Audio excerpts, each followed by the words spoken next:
Passaram-se 2 anos desde que o Brasil, junto a 193 países, assinou um compromisso com a ONU para alcançar objetivos de desenvolvimento sustentável, entre eles a erradicação da pobreza e a redução das desigualdades.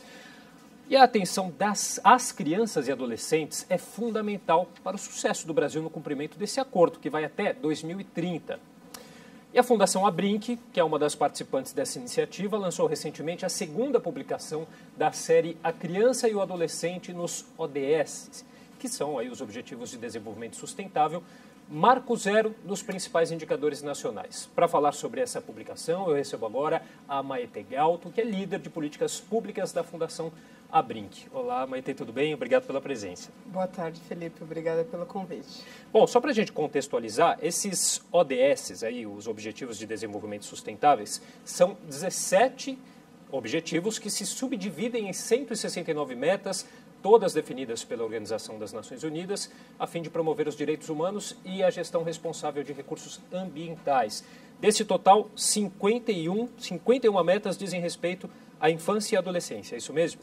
É mais ou menos isso. É importante frisar que o desenvolvimento sustentável ele é baseado em um tripé, que é o econômico, social e o ambiental.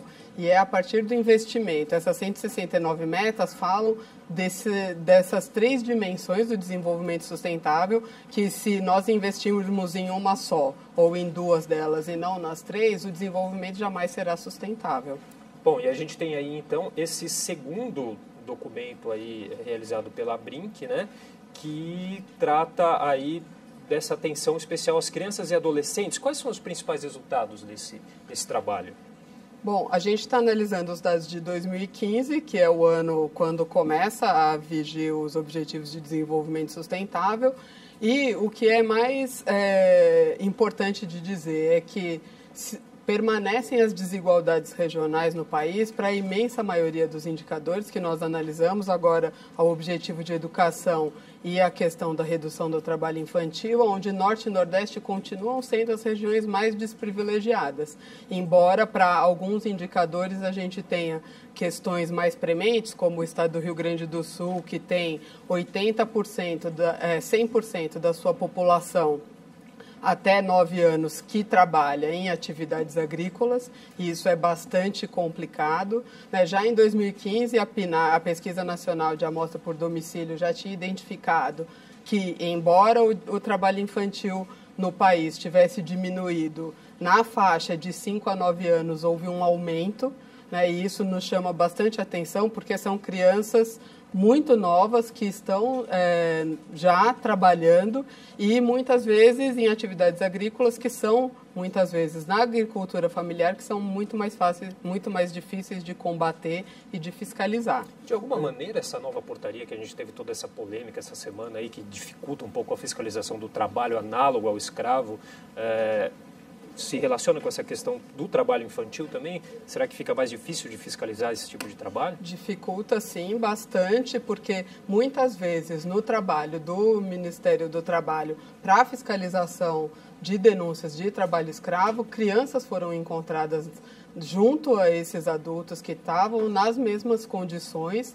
e muitas vezes porque o trabalho infantil ele é um trabalho que é escondido, né? Então, quando você tem medidas que dificultam a fiscalização do trabalho decente em geral, isso impacta, sim, crianças e adolescentes e o trabalho infantil. E que outras questões assim importantes a gente tem fora o trabalho infantil relacionadas às crianças e adolescentes, Maite?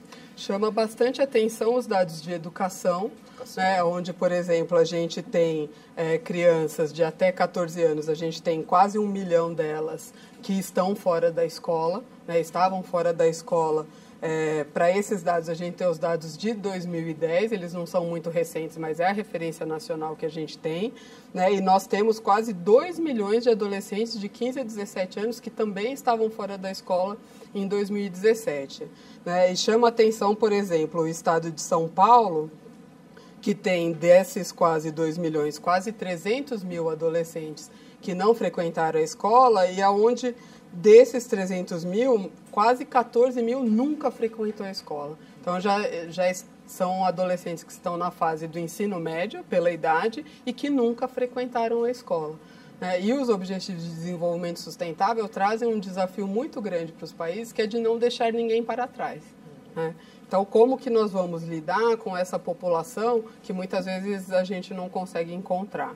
E as questões de qualidade na educação, que são refletidas pelo Índice de Desenvolvimento da Educação Básica, o IDEB, onde a gente não tem análise regional desses dados, as notas são por estado, onde o estado de São Paulo, a gente percebe uma trajetória de que, à medida que a criança e o adolescente avança na educação, a qualidade cai, porque começa com uma nota de 6 nos anos iniciais do ensino fundamental e termina com uma nota de 4,2 no ensino médio.